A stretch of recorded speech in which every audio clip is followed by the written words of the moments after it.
The Whispering Glade. Once upon a time, in a land where emerald forests stretched as far as the eye could see, there was a hidden glade known as the Whispering Glade. This enchanted place was said to be protected by ancient magic, and only those with a pure heart could find it. Legends told that the glade held the secrets to healing and happiness. In the nearby village of Fernwood, there lived a gentle young woman named Eloan. Eloan was beloved in her village for her kindness and her gift for tending to the sick and injured. But lately, Fernwood had fallen under a dark cloud of sadness, as a mysterious illness had begun to affect the villagers, leaving them weak and weary. One evening, as Eloan sat by her window, she heard a soft, melodious whisper on the wind. The whispers seemed to call her name, urging her to seek the Whispering Glade. Determined to find a cure for her village, Eloan decided to follow the mysterious call. With a small satchel of supplies, bread, a flask of water, and a warm cloak, Eloan set out into the forest. The trees were tall and majestic, their leaves rustling with secrets. She followed a narrow path, which seemed to guide her deeper into the woods. The air grew cooler, and the forest became quieter, until only the sound of her footsteps could be heard. After hours of walking, Eloan stumbled upon a large, ancient oak tree with a hollow trunk. Inside the hollow was a delicate, glowing flower. As she reached out to touch it, a gentle voice spoke from the tree. "Welcome, brave Eloan. To enter the Whispering Glade and find the cure for your village, you must complete 3 tasks. Each task will reveal a truth about yourself and your heart." Eloan nodded, ready to face whatever challenges lay ahead. The first task led her to a clearing where a magical spring bubbled with crystal-clear water. Beside the spring lay a golden cup, and a riddle was inscribed on a nearby stone: "I have cities, but no houses. I have mountains, but no trees.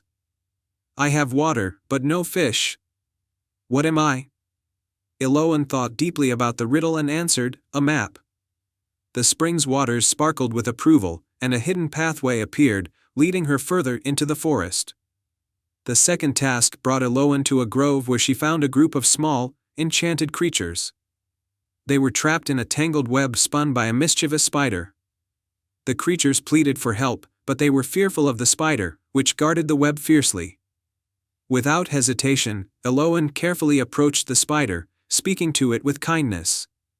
She explained how the creatures needed to be freed and promised to help the spider find a new home where it could spin its web in peace. Moved by her compassion, the spider agreed to let the creatures go. Eloan gently untangled the web and freed the creatures, who thanked her with joyous cheers. The grove's trees swayed with delight, and a new path opened up, leading Eloan closer to her goal. The final task was the most challenging. Eloan arrived at a tranquil meadow where a large stone stood with a keyhole. Beside it was a shimmering, golden key on a pedestal. The key was surrounded by a circle of stones, each bearing an inscription about the virtues of bravery, wisdom, and love. Eloan realized that to unlock the stone, she needed to show that she embodied these virtues. She closed her eyes and reflected on her journey. She had shown bravery in facing the unknown, wisdom in solving the riddle, and love in helping the enchanted creatures. With these virtues in her heart, Eloan approached the stone and gently inserted the key. The stone slid away to reveal a hidden passage leading to the Whispering Glade. As Eloan stepped into the glade, she was greeted by a breathtaking sight. The glade was filled with vibrant, healing herbs and flowers, their petals glowing softly in the moonlight. In the center of the glade was a pool of water, and beside it lay an ancient, silver bowl. The same gentle voice spoke again: "You have proven your heart's true worth. Use the herbs and flowers from this glade to heal your village." Eloan carefully gathered the herbs and flowers, filling her satchel with the precious ingredients. As she made her way back to Fernwood, she felt a sense of hope and purpose. Upon her return, Eloan prepared remedies from the glade's plants and distributed them among the villagers. The healing powers of the herbs worked swiftly, and soon, the village was revived with renewed strength and happiness. The villagers celebrated Eloan's bravery and kindness, and the Whispering Glade became a symbol of hope and healing in their hearts. Eloan's story was told for generations, a reminder of the magic that exists when one's heart is true and selfless. And so, the village of Fernwood thrived once more, blessed by the magic of the Whispering Glade and the courageous spirit of one remarkable woman. 3 trials set by the Gloomshade. The Moonlight Sorceress handed Elara a crystal vial filled with stardust, saying, "This stardust will guide you and protect you from the darkness." With renewed determination, Elara ventured towards the Cavern of Echoes. The journey was treacherous, with winding paths and ominous shadows, but the vial's stardust provided a comforting glow. The first trial was the Trial of Illusions. Elara entered a chamber filled with swirling mist that created deceptive images and voices. To pass, she had to see through the illusions and find the true path. Elara focused on her purpose and followed the light of the stardust, which led her through the mist and out of the chamber. The second trial was the Trial of Echoes. In a vast hall, the echoes of the cavern mimicked her own fears and doubts. Elara had to confront these echoes and stand firm in her resolve. She remembered her village's need for the lantern's light and focused on her love for her home, letting it drown out the echoes of fear. The final trial was the Trial of the Heart. In a dark chamber, the Gloomshade awaited, clutching the moonstone tightly. The Gloomshade challenged Elara to prove that her heart was pure and worthy. Elara spoke honestly of her desire to help her village and her belief in the lantern's magic. The Gloomshade, moved by her sincerity and bravery, relinquished the moonstone. With the moonstone in hand, Elara returned to Lumina. The Moonlight Sorceress appeared once more to bless the lantern. As she placed the moonstone into the lantern's core, its light blazed forth, brighter and warmer than ever before. The village was once again bathed in the lantern's comforting glow, and the night skies of Lumina sparkled with renewed brilliance. The villagers celebrated Elara's bravery and the return of the lantern's light. The tales of her quest and the Moonlight Sorceress's magic became a cherished part of the village's history. Elara's adventure was a reminder that courage, purity of heart, and determination could bring light even to the darkest of places. And so, in the kingdom of Lumina, where the stars danced brightly in the sky and the lantern's light illuminated every corner of the village, Elara's legacy lived on, inspiring future generations to seek out their own adventures and to never lose hope.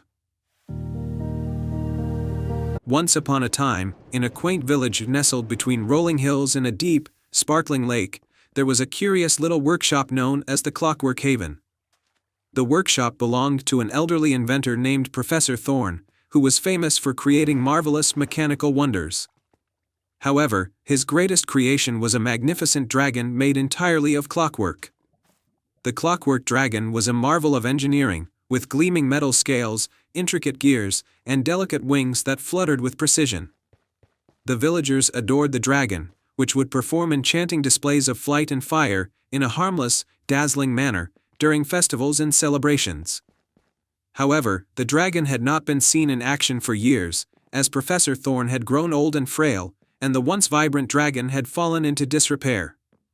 One evening, as the sun dipped below the horizon, the village was struck by a powerful storm. Thunder roared, and lightning flashed across the sky, bringing heavy rain and fierce winds. The villagers huddled in their homes, worried about the storm's impact. As the storm raged on, an ominous figure appeared in the village, a dark sorceress named Morgoth, who had heard rumors of the clockwork dragon and sought to seize its magic for herself. Morgoth approached the Clockwork Haven, her eyes gleaming with malicious intent. She attempted to use her dark magic to steal the dragon's power, but her spells were met with resistance. The clockwork dragon's magic, though dormant, still protected the workshop from harm. Morgoth, frustrated, retreated into the storm, vowing to return and conquer the dragon's magic. The next morning, the storm had passed, but the village lay in ruins. Many homes were damaged, and the once beautiful fields were flooded. The villagers emerged from their shelters, disheartened by the destruction. Young Lily, a brave and kind-hearted girl who had always admired the clockwork dragon, saw the damage and knew that restoring the dragon could help lift the village's spirits. Lily ventured into the Clockwork Haven to find Professor Thorn. She found him in his workshop, surrounded by broken parts and tangled gears. With gentle words, she asked him to help restore the dragon and protect the village from Morgotha's threat. Professor Thorn, seeing the determination in Lily's eyes, agreed to help. They set to work, repairing the dragon and reassembling its intricate components. They worked tirelessly, their hands moving deftly as they cleaned and oiled the gears, polished the scales, and restored the dragon's power source. As they worked, Lily noticed that the dragon's eyes, which had once been dull and lifeless, began to glow with a soft, warm light. The dragon's heart, a complex mechanism of clockwork and magic, began to beat once more, sending rhythmic pulses of energy through its metal frame. Just as they finished their work, Morgoth returned, her anger flaring as she saw the dragon coming back to life. The sorceress unleashed a powerful spell, dark clouds swirling above her, and lightning crackling in the sky. The dragon's gears began to whir, and its wings stretched wide, ready for action. Lily, standing bravely beside Professor Thorn, guided the dragon to rise. The clockwork dragon, now fully restored, took to the sky with grace and strength. Its metal scales shimmered in the sunlight, and its wings beat with rhythmic precision. The dragon soared through the storm clouds, confronting Morgoth with a dazzling display of aerial maneuvers and bursts of harmless, radiant fire. The sorceress tried to counter with her dark magic, but the dragon's light overwhelmed her spells. The dragon's brilliance pierced through the darkness, pushing Morgoth back. Realizing she could not defeat the dragon, Morgoth fled into the storm, her dark magic dissipating. With the sorceress gone, the storm clouds cleared, and the sun shone brightly over the village. The villagers cheered as the clockwork dragon landed gracefully, its mechanical wings folding elegantly. The dragon's presence brought joy and wonder to the people of the village. And they gathered to celebrate the heroism of Lily and the restoration of their beloved creation. Professor Thorn, deeply moved by Lily's bravery, declared her a true friend of the clockwork dragon. The dragon was once again the pride of the village, performing magnificent displays and bringing hope and joy to everyone. The villagers worked together to rebuild their homes and restore their fields, inspired by the courage and determination that had saved them. The story of Lily and the clockwork dragon became a cherished tale, reminding all who heard it of the power of hope, bravery, and the magic that can be found in even the most unexpected places.